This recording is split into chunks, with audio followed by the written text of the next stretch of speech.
Good morning बच्चों, मैं जितेंद्र कुमार शर्मा स्वागत करता हूं आपका आज की कक्षा में बच्चों हम पढ़ने वाले हैं कक्षा 4 की पर्यावरण अध्ययन की पुस्तक अपना परिवेश का 11वां अध्याय, जिसका नाम है अच्छा खाना मिलकर खाना। प्यारे बच्चों, इस पाठ के पिछले भागों में हमने यह जानकारी प्राप्त कर ली थी कि सामूहिक भोज यानी कि गोठ होता क्या है, इसका आयोजन कब कब किया जाता है, इसमें होने वाले खर्च का वहन कौन कौन करता है।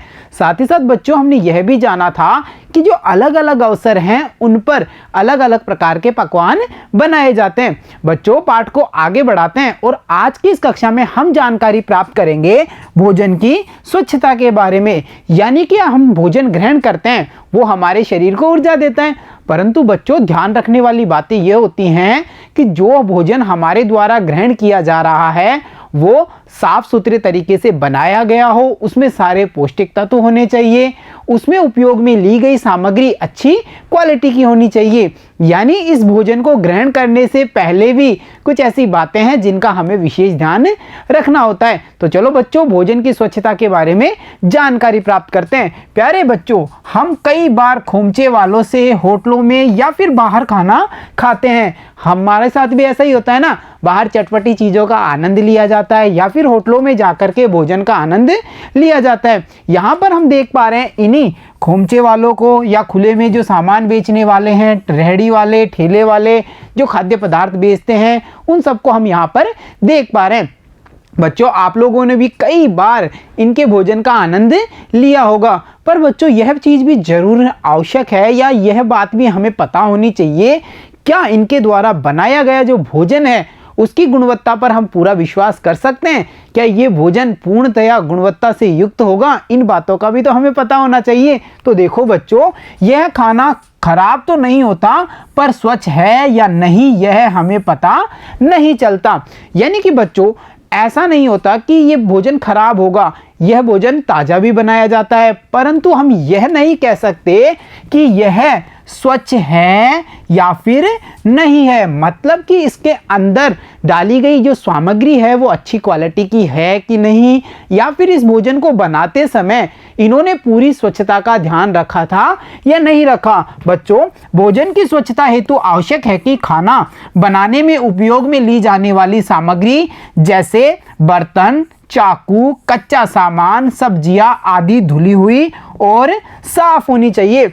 प्यारे बच्चों, यहाँ हमने यह जाना कि भोजन की स्वच्छता हेतु कौन कौन सी आवश्यक बातों को हमें ध्यान में रखना है। जैसे भोजन बनाया जाता है उसको बनाने के लिए उपयोग में लिए जाने वाले चाहे बर्तन हो, भोजन को काटने के लिए सामग्री जो औजार हैं चाहे चाकू हो, या फिर हम कह सकते हैं भोजन निर्माण के लिए जो कच्चा सामान यानी कच्ची सामग्री चाहिए वो हो, या फिर सब्जियां हो, सभी को अच्छी प्रकार से धो करके और उचित मात्रा में तथा पौष्टिकता से युक्त क्वालिटी वाली सब्जी की जो ये चीज़ें हैं इनको हमें उपयोग में लेना है। बच्चों, खाना बनाने वाले के हाथ भी साफ होने चाहिए। यह बात भी हमें विशेष रूप से ध्यान रखनी है कि जो खाना बनाने वाले हैं उनके हाथों की सफाई भी होनी चाहिए, और साथ ही साथ देखो काम में लिया जाने वाला पानी स्वच्छ होना चाहिए, तैयार भोजन ढका हुआ होना चाहिए। स्वस्थ रहने के लिए बच्चों यह भी आवश्यक है कि हम साफ, शुद्ध और ताज़ा खाना खाएं। भोजन बनाने में स्वच्छता का हमने ध्यान रखा है मानो, परंतु यह भी विशेष ध्यान रखना है कि भोजन जो साफ तरीके से बनाया गया है वो शुद्ध होना चाहिए, ताज़ा होना चाहिए, ढका हुआ होना चाहिए। अन्यथा अगर हम इस प्रकार से भोजन का संरक्षण नहीं करेंगे और उसका उपयोग कर लेते हैं तो बच्चों हम बीमार भी हो सकते हैं। तो देखो बच्चों, आपने भोजन से जुड़ी हुई जो स्वच्छता है उसके बारे में हमने कितने सारे तथ्यों को समझा है। बच्चों, हमने यहाँ पर यह जाना कि भोजन ताज़ा होना चाहिए, पौष्टिकता से युक्त होना चाहिए। ये पौष्टिक भोजन होता क्या है इसके बारे में भी हम जानकारी प्राप्त करते हैं। तो देखो बच्चों, हमारे खाने में दालें, हरी सब्जियां, फल, दूध आदि विविध खाद्य सामग्री भी होनी चाहिए। भोजन साफ सुथरा, स्वच्छ और ताज़ा तो हो, परंतु उसके साथ साथ यह भी ध्यान देने योग्य बात है उसमें दालें, हरी सब्जी, फल, दूध और जो भी पौष्टिक तत्व हैं वो सारे उसमें उपस्थित होने चाहिए। यानी हम सरल शब्दों में यह कह सकते हैं कि जो हमारा भोजन होगा वो कैसा होगा, एक बैलेंस्ड डाइट यानी कि संतुलित भोजन होगा। बच्चों, इस भोजन के बारे में हम यहाँ पर यह देख सकते हैं इस पाई चार्ट के माध्यम से, जाना था ना हमने पाई चार्ट को, तो इस पाई चार्ट के माध्यम से बच्चों हम यह समझ सकते हैं कि भोजन में किस तत्व की कितनी मात्रा होनी चाहिए। जैसे बच्चों इस पाई चार्ट का अध्ययन करने पर हमें यह पता चलता है कि जो एक काफ़ी बड़ा हिस्सा है वो सब्जियों ने रोके हुए हैं। यहाँ हम देख पा रहे हैं लगभग 40%, यानी हम कह सकते हैं कि 100 वस्तुओं में से 40 वस्तु सब्जियों के पास में हैं। उसके बाद में देखो बच्चों, जो प्रोटीन से संबंधित जुड़े हुए खाद्य पदार्थ हैं, अनाज हैं, उन्होंने 25% का हिस्सा रोके हुए, और 10% में बच्चों जो फ्रूट और उससे संबंधित उत्पाद हैं उन्होंने अपना हिस्सा बनाया हुआ है। तो बच्चों इस प्रकार से हम ये समझ पा रहे हैं कि जो हमारी भोजन सामग्री होगी, हमारे द्वारा ग्रहण करने वाला जो भोजन होगा वो एक उचित प्रकार की मात्राओं से युक्त होगा, उसमें सभी प्रकार के तत्व उचित मात्रा में होने चाहिए। तो चलो बच्चों इस भोजन के बारे में और ज़्यादा जानकारी प्राप्त करते हैं कि जो ये बैलेंस डाइट है, ये संतुलित आहार है, इसमें और कौन कौन सी बातों को हमें ध्यान में रखना है। तो देखो बच्चों, इनसे हमें विभिन्न पोषक तत्व प्राप्त होते हैं। अगर हम इनको उचित मात्रा में ग्रहण करते हैं सभी चीज़ों को, तो इनसे हमें काफ़ी मात्रा में जो उचित तत्व हैं, जिन तत्वों की हमारे शरीर को ज़रूरत है, जैसे चाहे विटामिन हो, खनिज लवण हो, प्रोटीन हो, ये सब हमें उचित मात्रा में मिलेंगे। जिससे क्या होगा, जिससे हमारा शारीरिक और मानसिक विकास होता रहेगा। बच्चों हर मौसम के अनुसार भी अलग अलग तरह की चीज़ें खाते रहना चाहिए। हमें यह भी विशेष ध्यान रखना है कि मौसम विशेष के अनुसार जो फल होते हैं, सब्जियां होती हैं, अनाज होती हैं, उनका उपयोग भी हमें करते रहना चाहिए। इससे भी हमारे शरीर का अच्छा विकास होता है।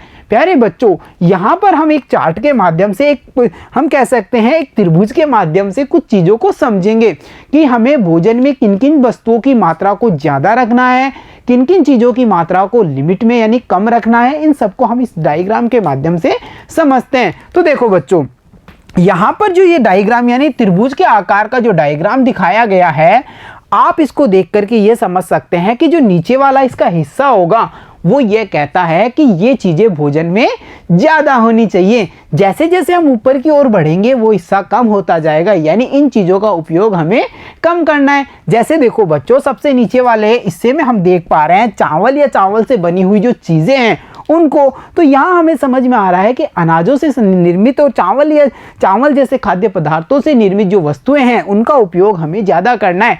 उसके बाद में देखो बच्चों, जो सब्जियां और फल फ्रूट हैं उनका उपयोग भी हमें अधिक मात्रा में करना है। इसके बाद में बच्चों जैसे ऊपर आते हैं तो प्रोटीन से संबंधित उत्पादों की मात्रा है, और सबसे ऊपर बच्चों हम देख पा रहे हैं उन भोज्य पदार्थों को, जैसे चाहे चॉकलेट हो, आइसक्रीम हो या बाहर के जो तली भुनी चीज़ें हैं उनका उपयोग हमें कम मात्रा में करना है। तो बच्चों इस चार्ट के माध्यम से या इस डायग्राम के माध्यम से हम यह समझ पाए हैं कि हमारे भोजन में पोषक तत्वों की मात्रा अधिक होनी चाहिए, जो बाहर का खुला खाना है, फास्ट फूड है, उसकी मात्रा कम होनी चाहिए। तो देखा बच्चों, आपने इस भोजन की स्वस्थता से जुड़ी हुई बातों को और पौष्टिकता से जुड़ी हुई बातों को हमने कितने अच्छे तरीके से समझा है। तो चलो बच्चों, अब एक आसान से प्रश्न को हल करने की कोशिश की जाए। पता कीजिए और लिखिए। प्यारे बच्चों, यहाँ पर दी गई है एक प्यारी सी सारणी, जिसमें हमें मौसम के अनुसार वहाँ खाई जाने वाली सब्जियों के बारे में पता करना है, उस मौसम में कौन से फलों का उपयोग हम करते हैं उसके बारे में बताना है, और साथ ही साथ इस मौसम विशेष में हम कौन कौन से पेय पदार्थों का उपयोग करते हैं या फिर अन्य कौन कौन सी चीज़ों का सेवन करते हैं उसके बारे में पता करके इस सारणी को पूरा करना है। तो देखो बच्चों, जैसे पहला मौसम है सर्दी का मौसम। उदाहरण के लिए देखो बच्चों, सर्दी में पाई जाने वाली सब्जी है आपके मटर। इसी प्रकार बच्चों सर्दी में गाजर भी आती है, उसे भी हम सब्जी के रूप में यहाँ पर ग्रहण करते हैं। वैसे ही आप भी पता करेंगे कि आपके आसपास सर्दी के मौसम में कौन कौन सी सब्जियाँ उपलब्ध होती हैं और उनको आपको यहाँ पर लिखना है। वैसे ही बच्चों हम देखते हैं सर्दी में खाए जाने वाले फल कौन से होंगे। सर्दी की ऋतु में हम चीकू का आनंद लेते हैं, अमरूद के जैसे फल जो सर्दी की ऋतु में ही आते हैं। इन सब का आनंद बच्चों हम शीत ऋतु यानी सर्दी की ऋतु में लेते हैं। वैसे ही बच्चों और अन्य फलों के नाम भी आप पता करेंगे कि आपके आसपास सर्दी के मौसम में कौन कौन से फल उपलब्ध हैं, उनके बारे में आप यहाँ पर लिख सकते हैं। चलो बच्चों, अब बढ़ते हैं आगे। आगे है बच्चों ऐसे पेय पदार्थ या अन्य चीज़ें जिनका आनंद आप सर्दियों में लेते हैं। तो बच्चों चाहे चाय हो, कॉफ़ी हो, या फिर हम कह सकते हैं पकौड़ियाँ हो, इन सब का आनंद हम सर्दी के मौसम में लेते हैं। गर्मा गर्म पकौड़ियाँ सबको पसंद है ना। वैसे ही बच्चों जो अगला मौसम है वो है गर्मी की ऋतु। गर्मी की ऋतु में जो सब्जियां खाई जाएंगी उनके नाम, इसके बाद में उस मौसम में पाए जाने वाले फलों के नाम और अन्य पेय पदार्थ जैसे शरबत, ठंडाई जैसी चीज़ों के नाम हमें यहाँ पर लिखने हैं बच्चों। इसके बाद में जो अगला मौसम है वो है बरसात का मौसम। उसमें भी पाई जाने वाली सब्जी, फल या अन्य पेय पदार्थ या अन्य खाद्य पदार्थों के बारे में हम पता करेंगे और इस पूरी सारणी को तैयार करेंगे। तो देखा बच्चों, आपने आज की कक्षा में हमने यह समझ बनाई कि कैसे मौसम विशेष के आधार पर भी ग्रहण की जाने वाली जो भोज्य सामग्री है उसमें परिवर्तन आता है। जो फल, सब्जियां जैसी चीजें हैं वो विशेष मौसम में ही हमें उपलब्ध हो पाती हैं। हाँ बच्चों, यह बात अलग है कि आजकल जो शीत भंडारण कक्ष हैं उनका उपयोग करके लगभग हर मौसम में हर चीज उपलब्ध करवा दी जाती है। देखा होगा ना आपने, हर मौसम में हर प्रकार के फल उपलब्ध हो जाते हैं। परंतु बच्चों, प्राकृतिक रूप से हम यह समझ सकते हैं कि कुछ फल ऐसे हैं जो विशेष ऋतु में उपलब्ध होते हैं, कुछ सब्जियां ऐसी हैं जो विशेष ऋतु में ही उत्पन्न होती हैं और इनका उपयोग हम उस ऋतु में ही कर पाते हैं। तो प्यारे बच्चों, आज की इस कक्षा में इतना ही। मिलता हूं आपसे अगली कक्षा में, तब तक के लिए धन्यवाद बच्चों।